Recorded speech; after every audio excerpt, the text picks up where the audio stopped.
Cette semaine, dans ANN, les adventistes apportent leur aide après que 4 tremblements de terre aient touché 3 nations en l'espace d'une semaine. Des membres de l'Église adventiste du 7e jour au Rwanda ont commémoré le 22e anniversaire du grand génocide des Tutsis. Et un étudiant en droit de la division du Pacifique Sud est récompensé par la reine Elisabeth II. Ces histoires et d'autres à suivre.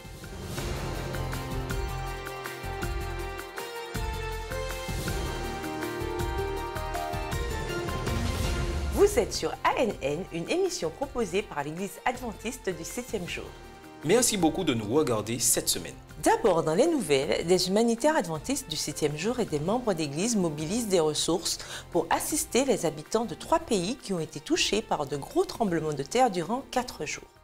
Mercredi dernier, le Myanmar a été touché par un tremblement de terre de magnitude 6,9. Bien qu'on n'ait signalé aucun mort, des douzaines d'habitants ont été blessés. Le jour suivant, le Japon a été frappé par un tremblement de terre de magnitude 6,4 et peu après, il a été touché par un second tremblement de terre qui s'est produit un peu plus de 24 heures plus tard, de magnitude 7,3. Le tremblement de terre a eu pour conséquence la mort d'au moins 41 personnes et 11 autres ont disparu.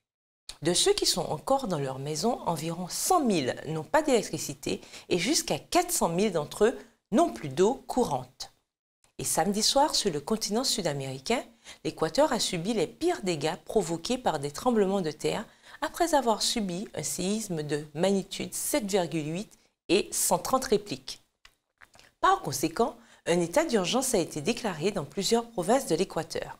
Au moins 413 personnes furent tuées et 2500 blessées. C'était le plus grand tremblement de terre qui s'était abattu sur l'Équateur depuis 1979. L'Agence adventiste de développement et de l'aide humanitaire procède déjà aux évaluations initiales rapides des besoins afin de fournir l'aide humanitaire la plus adéquate. En Équateur, ADRA a distribué de la nourriture à 239 personnes dans des camps temporaires et 87 personnes dans des refuges. Les volontaires d'ADRA ont même pu assister une femme qui mettait au monde son enfant dans la rue et ont aussi aidé sa famille blessée. Les volontaires d'ADRA sont aussi en train d'installer une unité de purification d'eau dans la ville durement touchée de Pedernales. Et au Japon, l'agence est en ce moment en train de mettre en place des plans d'aide et coordonnera des bénévoles en coopération avec les églises adventistes locales. Plus de 700 000 adventistes à travers le Rwanda, en Afrique, ont commémoré le 22e anniversaire du génocide des Tutsis la semaine dernière, par le biais de prières, de chants inspirés et l'écoute de témoignages. En 1994, les Tutsis étaient une minorité ethnique au Rwanda, où la majorité de la population était Hutu. Des extrémistes Hutus accusèrent les Tutsis d'être responsables des problèmes sociaux, économiques et politiques du Rwanda et craignaient qu'ils ne se préparent à se rebeller. Après avoir propagé un message de terreur à travers le pays, les extrémistes Hutus ont tué 3/4 de la communauté Tutsi en 100 jours. Un peu plus tôt dans le mois, Aaron Biringiro, président de l'Église adventiste au Rwanda, a dit, je cite, « L'Église adventiste à travers nous tend des mains de réconfort et d'amour aux familles de plus de 800 000 hommes, femmes et enfants qui ont été victimes de cette horrible tragédie. » Fin de citation. Durant la commémoration qui durera 1 mois, les églises adventistes du 7e jour au Rwanda vont tenir des veillées de prière, des programmes musicaux, des ateliers de conseil pour affronter la souffrance afin d'aider à apporter la guérison aux survivants et aux innombrables individus qui gardent en mémoire la terrible atrocité. Un étudiant en droit adventiste du 7e jour a récemment été récompensé pour le travail qu'il a réalisé pour aider son pays de manière significative.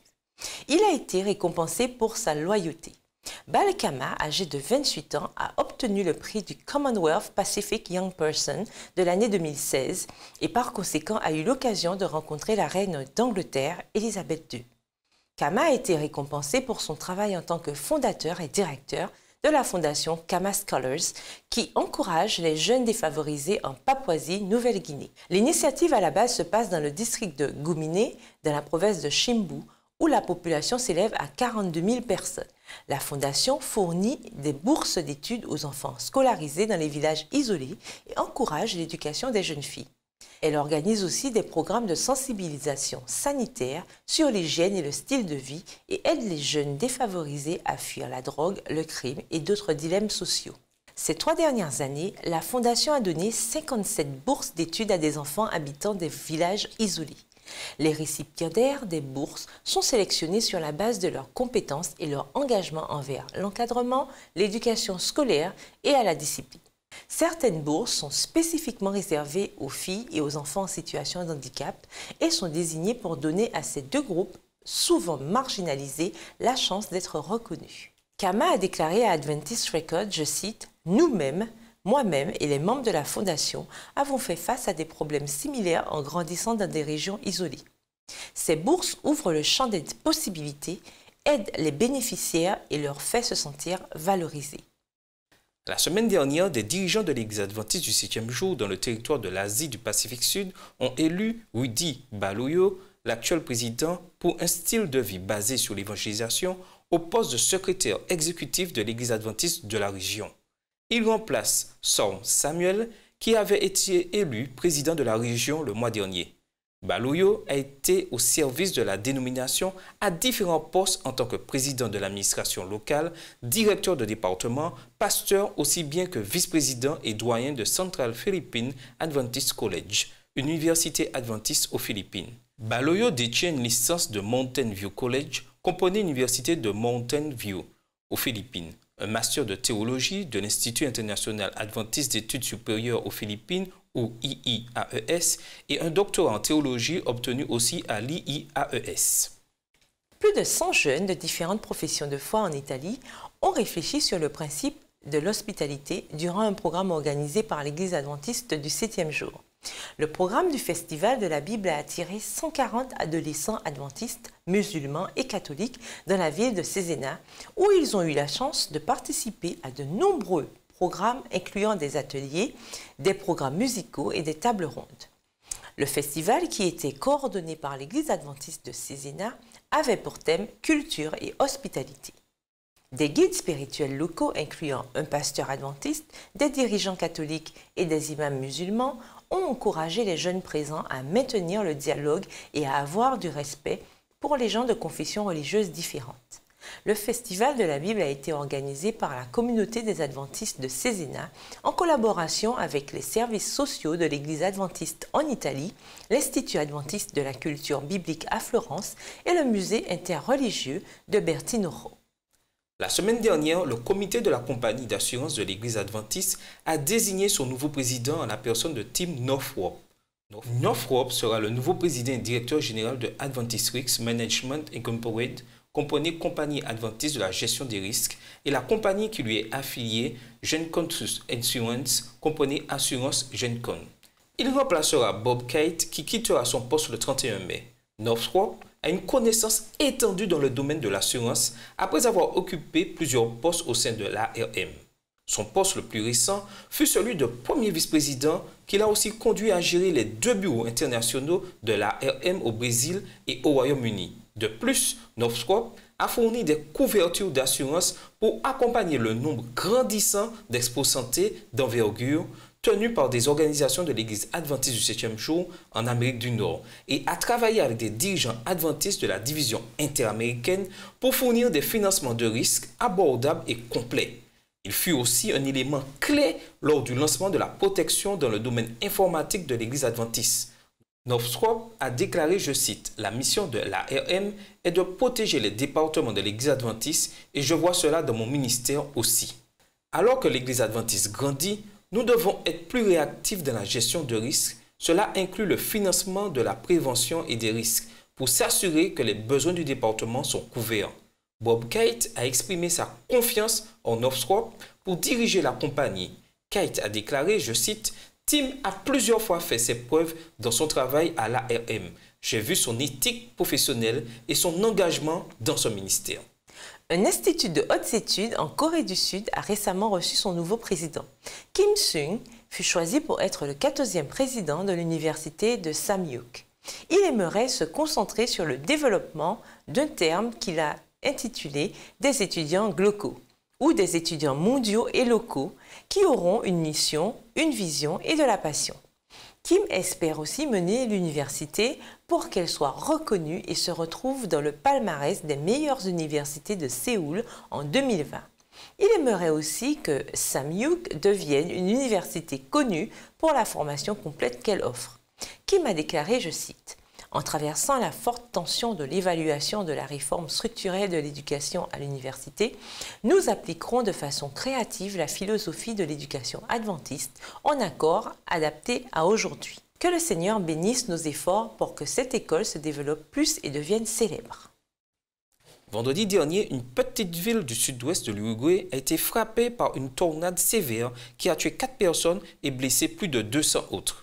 La tempête a aussi détruit plus de 400 structures et causé de gros dégâts en divers endroits.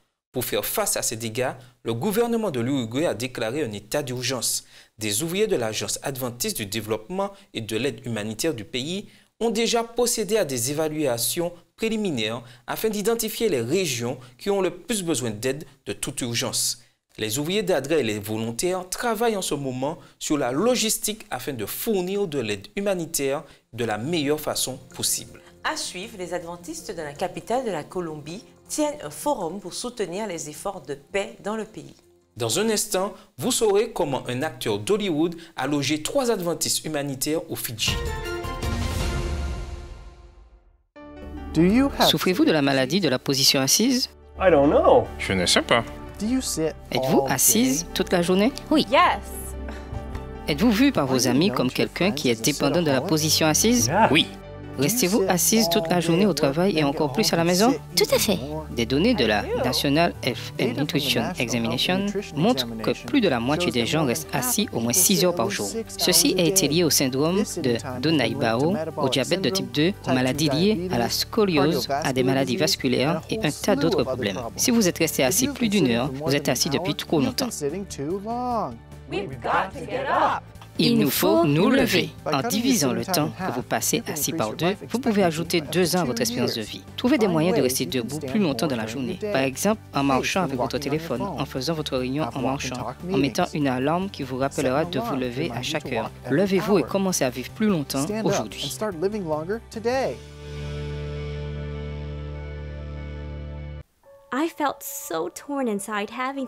Je me suis sentie si déchirée à l'intérieur quand j'ai dû dire au revoir à ma famille. En fait, j'avais commencé à chercher différents endroits pour habiter, mais je savais que cela allait être vraiment difficile pour moi de m'adapter. Et cependant, je savais que je devais faire confiance à Dieu. Je savais que quel que soit l'endroit où il m'enverrait, ce serait lui mon refuge. Il a pris ma peine et l'a utilisée pour sa gloire. Je m'appelle Carla et ma prière a été exaucée.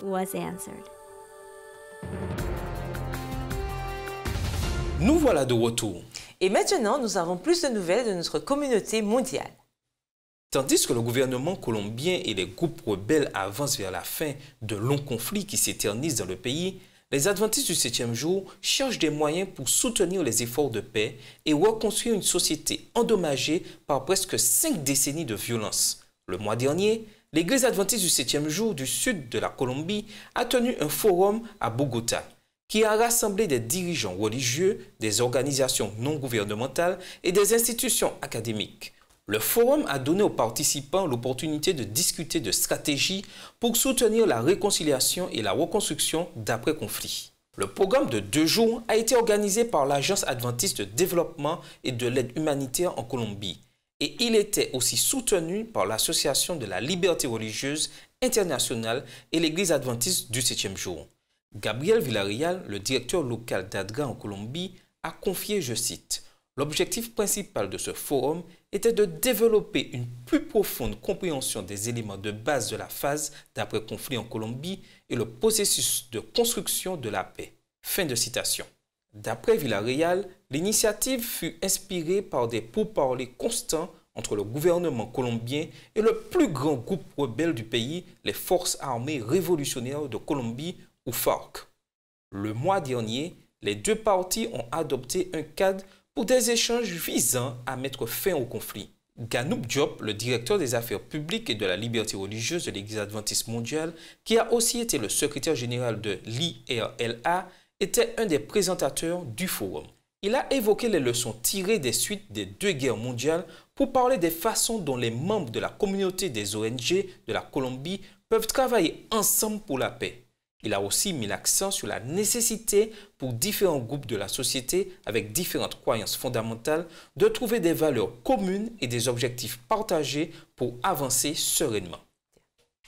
Lorsque 3 travailleuses humanitaires de l'Agence adventiste de développement et de l'aide humanitaire aux Fidji furent bloquées sur l'une des îles du pays après que leur vol ait été annulé, elles ont trouvé refuge auprès d'une source inattendue. Les femmes ont été de manière impromptue forcées de trouver un endroit pour se loger à Vanuatu, l'île des Fidji qui a subi le plus de dégâts dans le pays suite au passage du cyclone Winston en début d'année. L'île a encore des infrastructures sévèrement endommagées et manque encore largement de nourriture et d'eau potable. Les travailleuses d'Adra, cependant, ont été emmenées sur l'île de Mago, qui appartient à l'acteur hollywoodien Mel Gibson. Une fois arrivées sur l'île, les femmes ont été invitées à rester dans sa maison. Le matin suivant, les femmes ont été ramenées par avion en sécurité à leur destination finale dans le jet privé de Mel Gibson. Et pour finir, dans les nouvelles cette semaine, un groupe de cyclistes au début du mois a roulé plus de 500 miles entre les États du Texas et de la Louisiane, aux États-Unis, pour sensibiliser sur l'obésité dans le pays et aussi pour lever des fonds pour l'éducation adventiste. 9 coureurs ayant participé au programme Tour de Youth ont quitté Houston au Texas le 3 avril et sont arrivés à la Nouvelle-Orléans en Louisiane le 8 avril. Ken Dixon, le directeur des relations aux médias et des communications de l'Église adventiste de la région du sud-ouest des États-Unis, qui est aussi l'organisateur de Tour de Youth, a déclaré que chaque cycliste avait une expérience personnelle en lien avec la santé, y compris lui. Il y a de cela plusieurs années, on a diagnostiqué chez Dixon, qui est aussi un vétéran en situation de handicap, le prédiabète. La nouvelle a sonné comme une alarme et l'a motivé à prendre mieux soin de sa santé à travers une activité physique. Cela est aussi arrivé au moment où il prenait davantage conscience de l'augmentation de l'obésité chez les enfants. Dixon a déclaré « Comment les dirigeants de l'Église peuvent dire aux jeunes d'aller jouer dehors et faire du sport quand nous ne jouons pas et ne faisons pas de sport? Nous devons montrer aux jeunes l'exemple. » Fin de citation. Et donc, Tour de Youth fut créé. La première randonnée à vélo a eu lieu en juillet dernier quand 16 cyclistes ont pédalé de Houston à San Antonio pour la session de la conférence générale de l'Église adventiste du 7e jour mondial. À travers la randonnée de cette année, le ministère a pu récolter 7 500 $ qui ont été donnés à 3 écoles qui se sont distinguées par leur engagement envers la santé en organisant des levées de fonds pour la santé. Dixon précise qu'il y a des projets qui sont en cours pour que l'événement 2017 parte encore de Houston à la Nouvelle-Orléans. Dixon déclare, je cite, « Tout le monde a une histoire, tout le monde a une épreuve. Et à cela, nous disons, quel que soit le handicap et quel que soit l'obstacle, soyez déterminés à réussir, soyez déterminés. » Toujours à suivre, la rubrique Tech Corner revient avec des astuces sur comment utiliser l'application de productivité bien connue Evernote. Mais tout de suite, vous saurez comment les créationnistes réfutent la théorie que la Terre serait une planète âgée de 4,1 milliards d'années.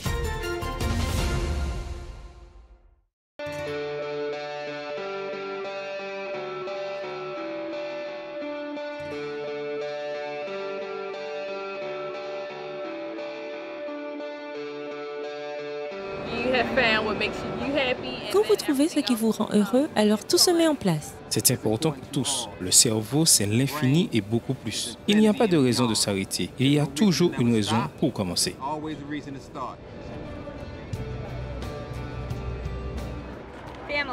La famille. La famille. La famille. Je n'ai jamais vu une personne aussi enthousiaste de me voir, sans autre raison que me voir moi. Et j'essaie d'être une meilleure personne pour elle. C'est un travail en cours. C'est bien de voir une personne qui vous regarde avec ses yeux innocents, qui me voit comme le gars à qui elle aime faire des accolades. Que ce soit pour mes 3 enfants ou mes amis ou ma famille, si cela n'existe pas, alors cela n'a pas de sens. Je me rappellerai de ce moment dans 20 ans, quand elle sera une adulte. J'espère qu'elle deviendra une adulte.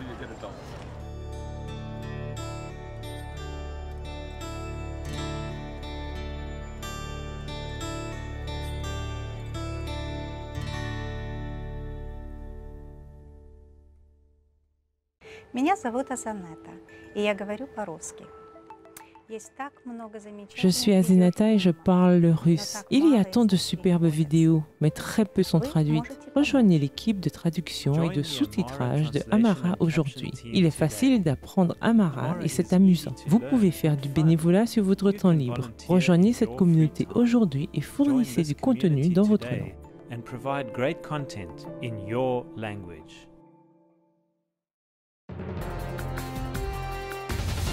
Nous voilà de retour. Dans le reportage de cette semaine de l'Institut de géosciences, Tim Standish analyse ce qu'il considère être la publication la plus significative parue l'an dernier sur l'origine de la vie.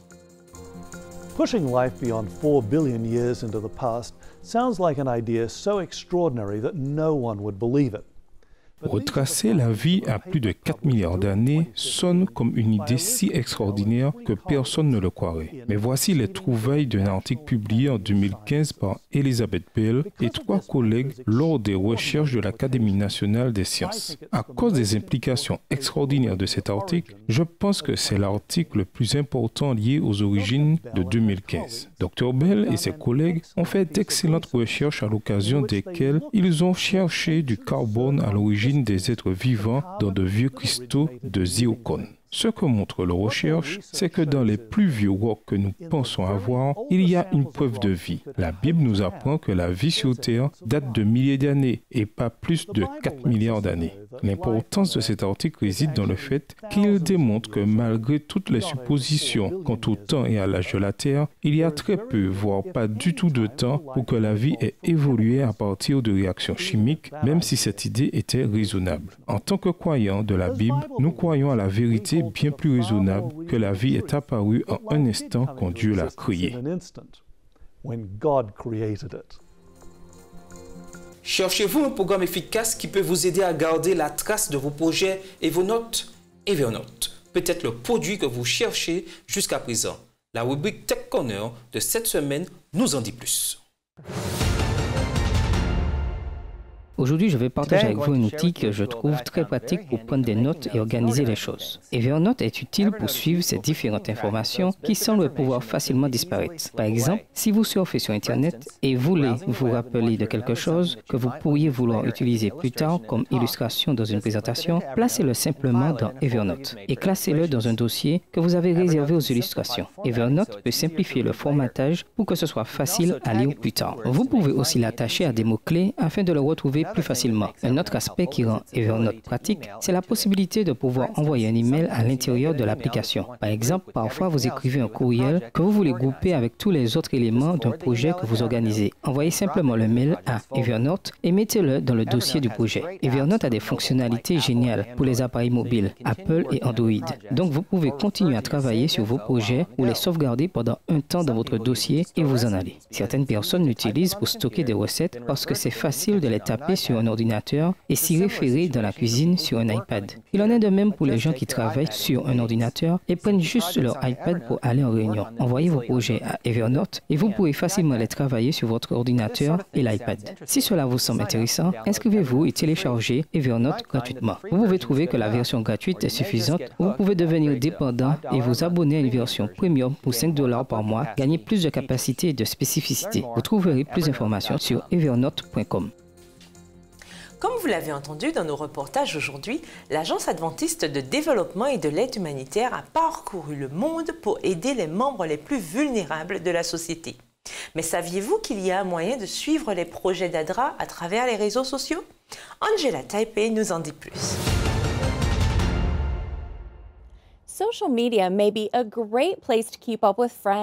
Les médias sociaux peuvent être des espaces propices pour rester en contact avec des amis, partager votre quotidien et même vous amuser. Mais d'après des données authentiques, plus de 60% d'Américains prennent les nouvelles sur Facebook ou Twitter. En fait, plus vous êtes jeune et plus les réseaux sociaux auront tendance à être votre principale source d'information à travers le monde. En fait, même pour ANN, nous parcourons la frise chronologique de Facebook pour trouver des articles intéressants sur des institutions, des organismes organisations ou même des églises locales. Et quelques-uns des reportages les plus inspirés que nous avons partagés ont tous commencé avec un seul truc.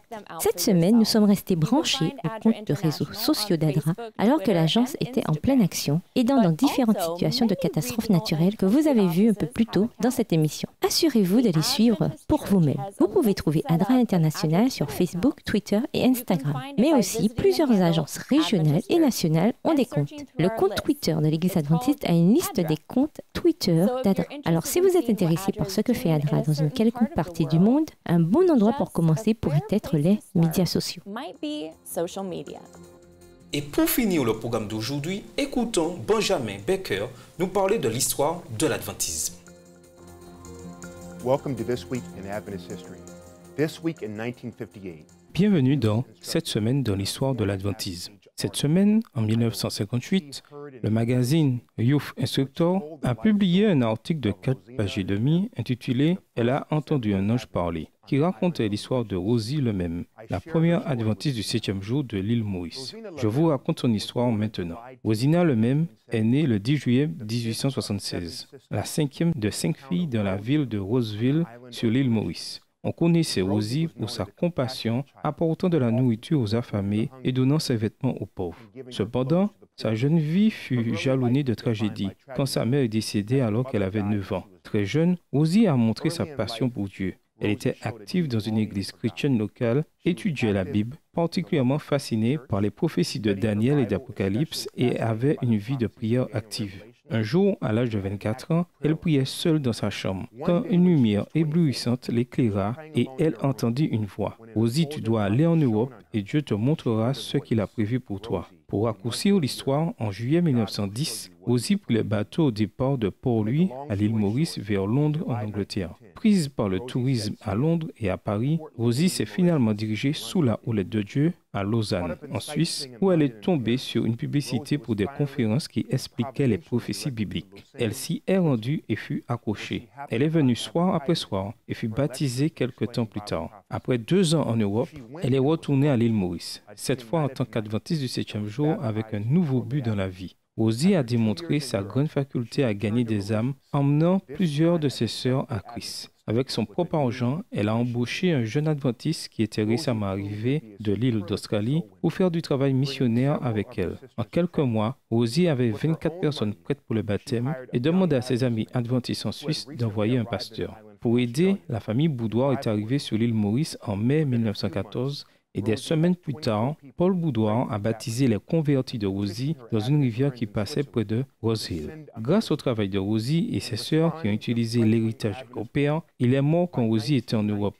Pour financer l'œuvre naissante de l'Église adventiste en 1919, il y avait 6 groupes adventistes organisés à l'île Maurice. Cette même année, Rosie Lemem est morte tragiquement de maladie après 7 ans et demi de travail sans relâche pour gagner des âmes. En 1978, on a donné le nom de Rosie Lemem à la maison de retraite qui porte son nom, un établissement médical adventiste à l'île Maurice, pour honorer cette grande pionnière.